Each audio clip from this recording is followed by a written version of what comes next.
भद्रक रे medical college और विश्वविद्यालय स्थापन दाबी जोरदार। मुख्यमंत्री उद्देश्य रे द्वितीय स्मारक पत्र प्रदान करिसेंती समाजसेवी नरेन पल्लई। भद्रक जिले में एक मेडिकल कॉलेज और एक विश्वविद्यालय स्थापन दाबी को नहीं आंदोलन आहुरी जोरदार होइछि।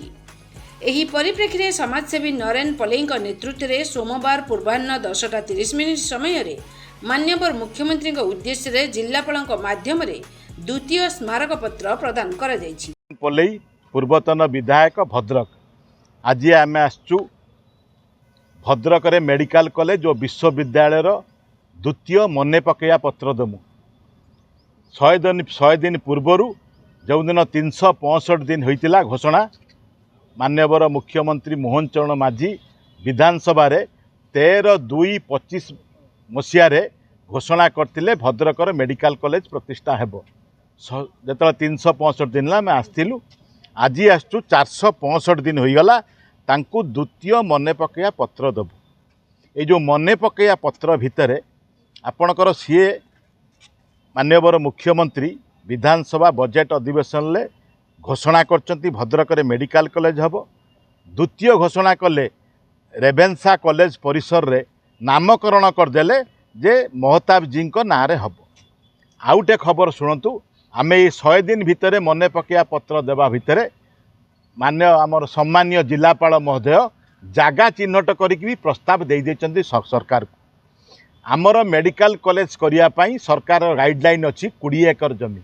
आम जिलापाल 30 एकर जमी देचंती कोउटी ना मुख्य चिकित्सालय पाखकु लागिकी मुख्य चिकित्सालय पाखरु लागिकी लॉ कॉलेज पर्यंत कुरकुरार पाखापाखि 50 एकर सरकारी जमी अच्छी से 30 एकर जमी भी जोगई देइचंती प्रपोजाल देइचंती बा प्रस्ताव देइचंती तापरे भी कार्यकारी हो नाही।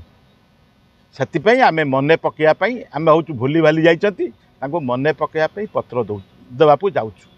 एइडी आम मन भितर आशंका अछि। आमे ज्योतिष नुहे किंतु आमे आकलन करूचु आमर सरकार जेतले आसंती 1825 दिन बा 5 वर्ष पई से 1825 दिन लु 45 दिन होची आचरण विधि ताको माइनस कने रहिबो 1780 दिन। आजिका डेट रे 730 दिन ये सरकार काम सरीगलानी आउ रही 1050 दिन। मनर आशंका आसुची मु पुणी आउ थर रिपीट करची जे आमे ज्योतिष नुहे आकलन करचु। मोदी जी को समय रे भी 12 वर्ष प्रधानमंत्री रहिया भितर भी तांको दृष्टांत रे बहुत मुख्यमंत्री परिवर्तन करचंती। जेहेतु भारतीय जनता पार्टी एक जातीय दल परिवर्तन हवाटा स्वाभाविक कथा। आम मनरे आशंका अच्छी मोहन चरण माझी घोषणा करचंती नामकरण करचंती बाईचान्स जदि परिवर्तन हो जाती पुणी अलग रकम चक गड़ी ने जपटी 12 हाथ पुणी अलग आड़की चलीज ये मनरे भी आशंका आसुची कि धैर्य हरा आम नाऊ धैर्य धरिक अच्छु शांतिपूर्ण हिसाब से मने पकया पत्र आज देबु। पुणी 100 दिन पर सेप्टेम्बर 1 तृतीय मने पकया पत्र देबु।